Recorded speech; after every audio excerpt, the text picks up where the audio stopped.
Well, Teresa, I know that rain barrels are just really exciting to people now, and they seem to enjoy them so much they paint them up and do all these kind of things. But you're going to tell us a little bit of why we should be excited about them other than just they're a cool thing to have in the yard. Sure. So they're not just a fad.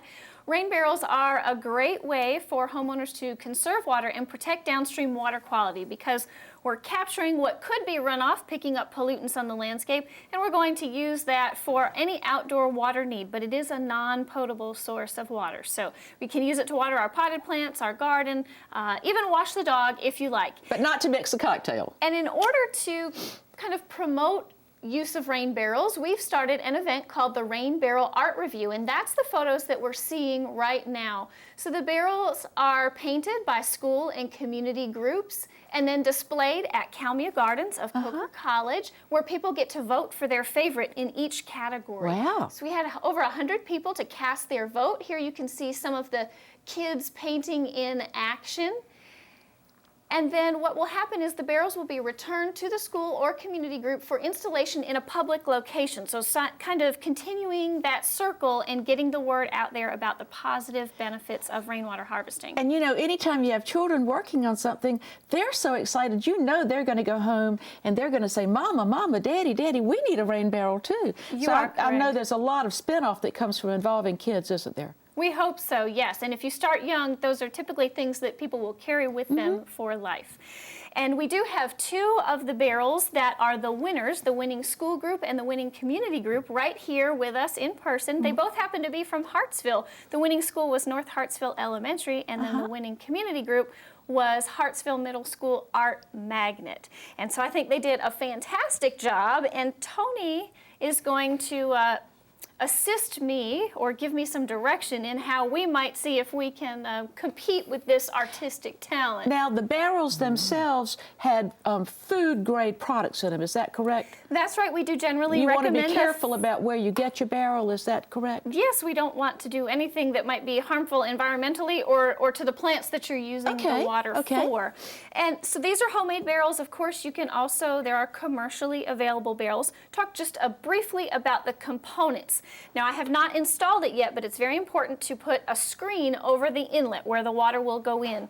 So it's going to keep out any trash, debris, leaf litter, that kind of thing, and also prevent mosquitoes from breeding in your barrel, and that's a very hot topic these days. It certainly is. Yeah, we don't want to have any of that, do we? No, definitely not. And if people are, you know, extra cautious, you can also use the Mosquito Dunks that you might put in a ditch, you know, and that's got that BT, so it's safe. It's not going to be affecting anything except preventing the mosquitoes from using your rain barrel.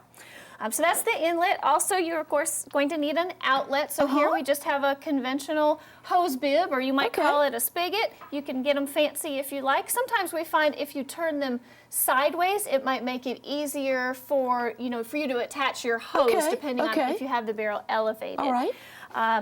And I like the way you've got it up, because that way you're going to get a little extra pressure from the water, and I wouldn't have to bend over quite so far. But you could leave a hose on it if you wanted to, if you used it all the time, couldn't you? You could, you could. Now, I use mine primarily to fill a watering can to do all my potted plants. So then I just put the watering can right underneath there. That's a perfect height for that, isn't it? It sure is. Like you said, the higher up you raise the barrel, the more pressure you're going to get, so it'll be easier to get that water out. It's also important to have, over here on this side, we have an overflow. And, you know, this only holds about 50 gallons of water, which might sound like a lot, but we get some, what do we call them, frog stranglers? We get some big, heavy rains, and inevitably the barrel's going to overflow. We don't want it to do that towards the house and cause problems with water damage. So we have an overflow, and you can attach a hose and direct it away from the house so it won't cause problems. Well, y'all have thought of everything. Well, that's about it. So Tony's going to talk a little bit. I think we're going to do a Making It Grow theme barrel. That's right. We've got to do a Making It Grow in honor of Making It Grow, because I've loved to be on here for 24 years now. I know. We wouldn't have Making It Grow without you, Tony. So you've made a stencil of our logo. That's right. And then what I did was take just a regular box cutter. I'm anxious to get my hands dirty. And made a template so that we can, now we don't have to be a real good artist like your husband is, and Edward.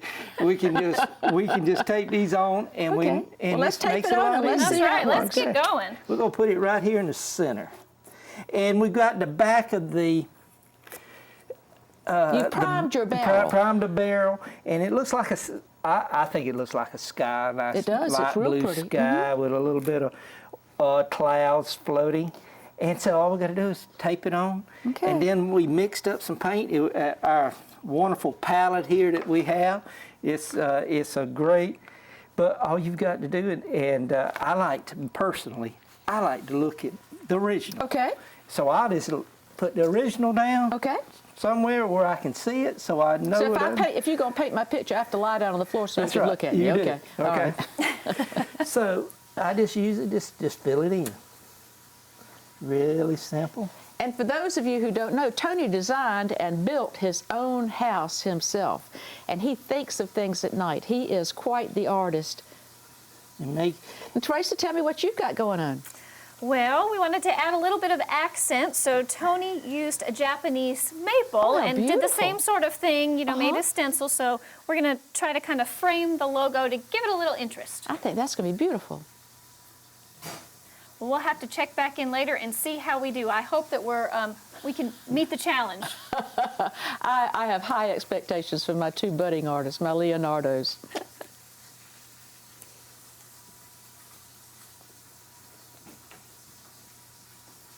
It's looking good. And Tony, this is, since it's going to be outside, what kind of paint did you use? This is an acrylic. Acrylic. So once it dries, it'll be fine in the outdoors. That's right. And And then you'll seal it on the outside. Okay. So that it... We will seal it. Yes, seal it so that it doesn't come off. Okay, well, that's terrific. Well, let's see how things are coming over here in the studio. Well, we're coming along, but that wasn't a whole lot of time to have a finished product. This is just beautiful. I love the way y'all have got the red petioles on the maple leaves. Yeah, hold up some It of the looks leaves just there. like the sample. Because Tony he copies nature. Isn't that beautiful? Yes, Tony is definitely the artistic one. I'm just here for... And so up here, tell me, is this going to be a holly? I'm a little not quite. What is this going to be? That's a loquat. A loquat. Oh Yeah. my goodness! Yeah. Here, let's lift I up see. the- I just need to Brought look down. Yeah. we always compare, give nature. And Kristen, I know that loquat is an old-fashioned, when we got the chef here, loquat is an old-fashioned fruit, and a lot of our local chefs are going back and finding parking garages that have loquats espaliered against the wall where they always ripen and don't get cold because they've got that nice brick wall behind them. Oh, how about and going that? out and so if you know a brick wall at a bank parking lot, I want you to keep your eyes peeled, Teresa, and bring us some loquats. Okay? I'll have to do that. Yeah. And of course, we can go back later and we can add in, this is acrylic, so once we give that a chance to dry, you can go back in and add some of the accents like the leaf veining, the fruit. There's a fruit right there, so we can make it look more realistic. But Yeah. Okay. I don't know. I'm worried that the kids may have us beat. But